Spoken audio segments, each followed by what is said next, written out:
everyone, I'm Lauren, and today I'm here to do a recent-ish book reading wrap-up type thing. I meant to do one earlier, but then I had some trouble with my phone and it deleted the video that I filmed, so I'm kind of doing this again, and that's always fun. I say recent-ish reads because this is gonna be all the ones I haven't talked about, and so that's one from December of last year, all the ones from January, and then a few from February this month. There's also a few DNFs. Anyway, let's just quickly get the DNFs out of the way because I don't really have much to say about them anyway. The first one of these I DNF'd was Ready Player One by Ernest Cline. I'm not 100% too surprised considering I picked this for least hype prompt, but I didn't get very far because I don't want to say cringy, although that's what I want to say, I guess, but I really didn't like the main character. He sounded pretty arrogant, and I just kept on shoving 80s references and everything, and instead of feeling like, oh hey, I get that reference, it just kind of sounds like, hey look at me, I'm cool, I know all these 80s references, and it just seems really dumb, and it's not gonna work for me at all. I find the main character irritating. I think that's the word I want there. Just irritating to read, and even if I didn't get very far, I don't know how many pages, but no, didn't work. It's fine if you like it, not for me though. The next one I unfortunately DNF'd was The Crystal Shard by R.A. Salvatore. This is the first published book in the Drizzt series, although it's the fourth because chronological, whatever. Before I try to read whatever the fourth one is, because that's the one that they claim is the first one you should read, and I didn't really like that as much. It didn't really work as a first one for me, and so I wanted to try this, and I am a big character person, and just nobody felt interesting, and they were just kind of doing stuff that they were expected you to be invested in, but I wasn't. The only character in here that I was really interested in was the dwarf. I forgot his name. But there's a dwarf in here that's like no bullshit and kind of funny. I guess kind of like Gimli in a sense from Lord of the Rings. But I like him, and I don't like Drizzt that much. And I don't like any of the other characters that much. So it's just like, eh. I am interested in trying other things by R.A. Salvatore. Maybe some other things that are later published, perhaps. There's another series that's adjacent to this universe. What is it called? The Cleric Quartet, I think. And that one apparently is a little bit more funny and more of what I liked from this, the bit that I read from this. So I might try that. And there's a newer series that he wrote that I might try as well. But I don't think I'm gonna try many, if any, more of the Drizzt books. Honestly, don't think they're for me. The next one I DNF'd very quickly as well was The Scarlet Odyssey by C.T. Rizzi. I don't know how to pronounce that. It sounded interesting because it was an African-inspired fantasy, and that's very different. But the problem is it does this thing which I really don't like in books, is it starts off right away with like noun, like concept, but it like doesn't explain any of them. It just kind of feels like, well, you took the beginner class on this magic and world system, so we're not going to explain what those are. But it's like, this is the first book in the series. And I know some people don't mind that as much, but for me, it's like really bogs down. And I didn't really like the characters either so far. And I looked up a few reviews, and it doesn't seem that the proper noun thing, not explaining things, doesn't sound like that gets any better. So yeah, I just stopped because that wasn't gonna work for me. And the last book I've DNF'd so far this year is The 10,000 Doors of January by Alex E. Harrow, and I'm very disappointed. I was really excited about this, but the problem comes down to the character again. I sort of get why she is the way she is, but she's like a brat and kind of dumb. It's just frustrating, and she's like a young kid. It's like, and also the writing jumps around from like, oh, mention this thing that's going to happen in the future, but then, so I think that we're going to jump to then, but instead we're like back not talking about that, so it's just like this weird jumpy aroundy, not very clear, and also the main characters, I don't like the main character at all. I am fine with unlikable main characters, but there's a difference when I think the character's supposed to be likable, but I hate them, and when they're supposed to be unlikable, and I hate them. Like, the main character in You by Caroline Kepnes, he's not likable. He's a creepy stalker. But I like is a weird word, but he's interesting. So it's like, yeah. And what he does might be a little like, don't do that, but I can see his logic behind it somewhat. This is just like they're a young character, and that already is a big, hard sell for me. We're just gonna make trouble because we can. And then they're like, I learned to not get in trouble, and then they get in trouble still, so no. Unfortunately, doesn't work for me. I was really excited for it too, because everybody was hyping it up, but I have very specific character things that I don't like, I think, and that just fit that. Now it's time to get off of the DNFs and onto the books that I finished. So, first off, this was one I finished in December, and it was actually on the best books that I read for 2020. It came in squeaked in the end of 2020, and so I didn't have a chance to wrap up with it. And that is A Natural History of Dragons by Mary Brennan. This is a like faux, what do you call it? Not a documentary, biography, memoir. It says memoir on the front. And it follows the main character who's really interested in dragons, and she goes on an adventure investigating dragons, and it's really cool. It's written sort of Victorian style-ish without being too bogged down with funky words, and I really like that. It's just a really nice style to read in, and I don't usually go, ooh, I like that style. I just read the book. So, I really like it. And the ending, I also almost cried at, which is very rare for me. So, I really want to read the other books in the series because it was really, really good. And apparently some of the other ones are better than this. And I'm like, this is already good. How is it any better? So yeah, I gave this 5 stars. So for January, the first book I read and finished was Masho no Ko by Onofuyumi.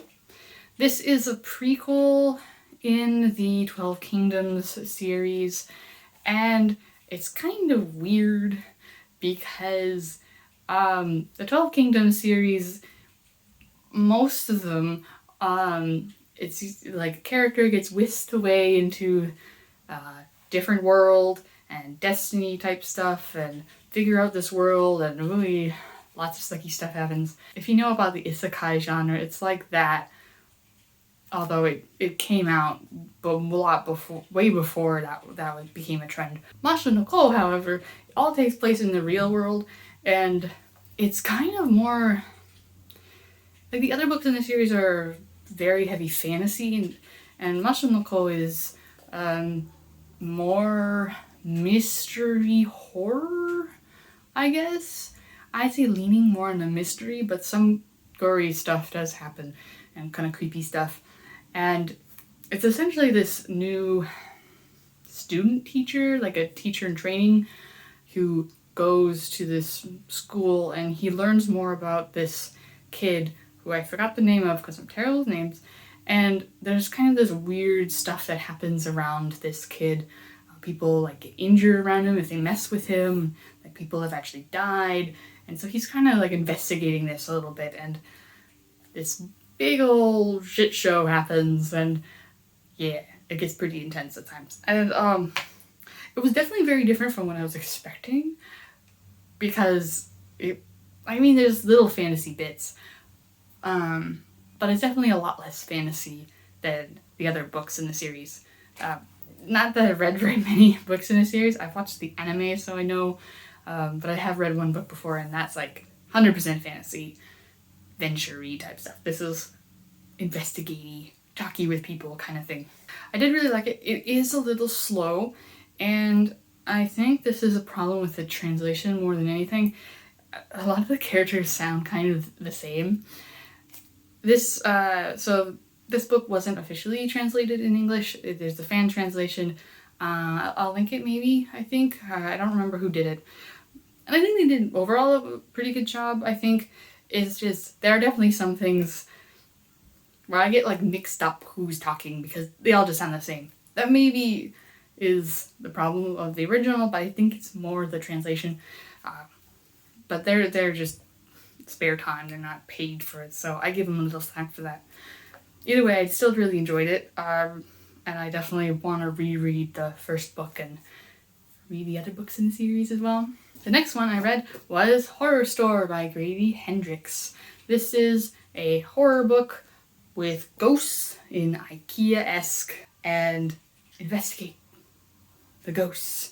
I think the store is called Orcs. And this one I really liked at first. It was like, had a nice creepy vibe and stuff, and like, ooh, ghosties. The character did a few dumb things here and there, which I was like, on, but it did feel fine enough in a campy horror feel, so I was fine with that. But the problem was like halfway through-ish to the end, it just kind of got weird. And the conclusion to, stopping the ghosts was just kind of, oh, is that how we're gonna do it? Okay. Neat. Did the author run out of ideas or something? I don't know. He ran out of time. That's kind of how I felt about that. So, and I wasn't being a fan really of how gory some of the things was. I wasn't expecting it to be gory because, like, look at the cover. It's so cheerful to me. I don't know. I thought it would be a much lighter horror. I mean, I'm fine with gore. It's not like it's not like it scared me or anything. I don't get scared by books, really, I think. But I just prefer it be a little less gory and more just creepy, which it did most of the time. It's just some parts were gory too, and I'm like, Yeah, I give it a 3-star because I'm in the middle. But I do still want to read other Grady Hendrix books. This is his first full-length book, I think. I do like some parts of his writing, I think. It's just, this one's okay for me. The next 2 books, I technically didn't read them. No, I did read them right after one of the other, and that is The Prophet of Yon Wood and The Diamond of Darkhold, both by Jean Duprow. This is the 3rd book / prequel in the series, City of Ember series, and this is the last book in the series. And so I really liked the first and the second book in the series. The first one I think was 4-star for me, and then the second one was 5-star. These ones didn't really work out at all for me. This one was a 3-star, this one was a 2. The problem is the first and second book had interesting things going on and had a point. This prequel doesn't have a point, and it really has nothing to do with the main series other than a little tiny little bit and near the end.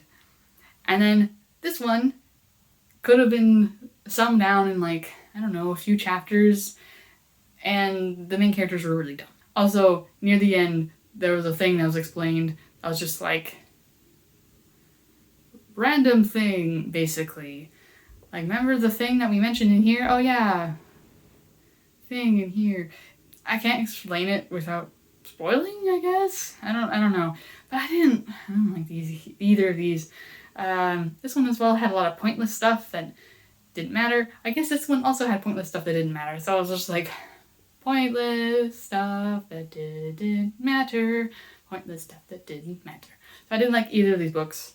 So I'm going to keep the first 2 in this series because they're both good. And honestly, it doesn't need a conclusion. This conclusion is just, they live happily ever after. So there you go. I don't need these. I didn't like them.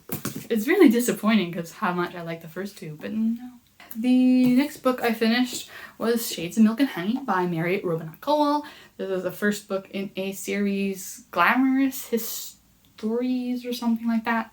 And it's like a Jane Austen-y inspired fantasy romance. I had to read this for the fantasy book bingo romance, and I don't read a lot of romance, but this one was fine. It was definitely a little slow near the beginning, and then near the later half it got a lot better.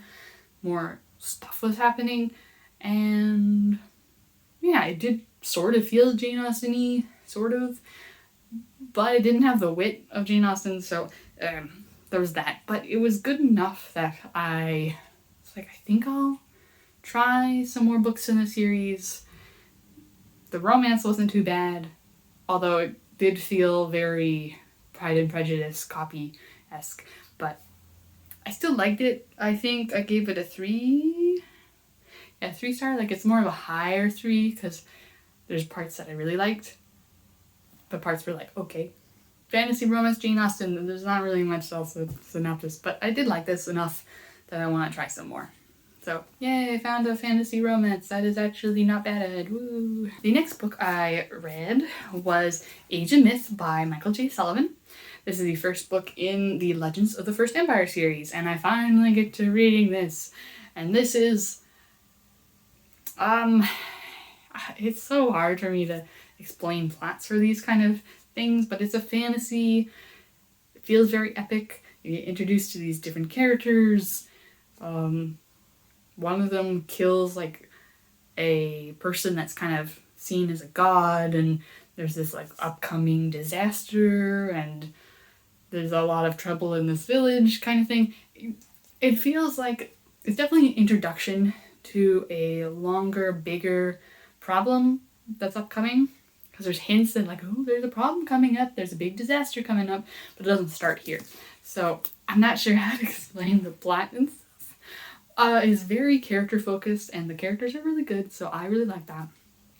It was a little slow in parts, but I enjoyed it. Michael J. Sullivan, I like his writing, and he did a really good job with the characters here. So I'm excited to get into the meat of the plot. Maybe the second one will be more into that. And there were some good twists in here, actually, as well. I don't know what else to say about this. I really liked it.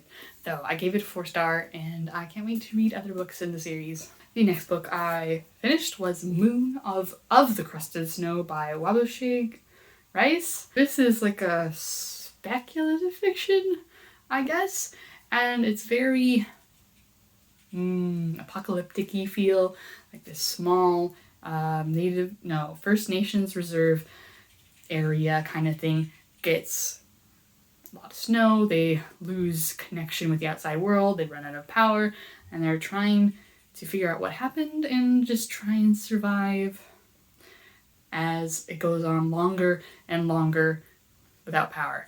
It's very slow, but like fine slow.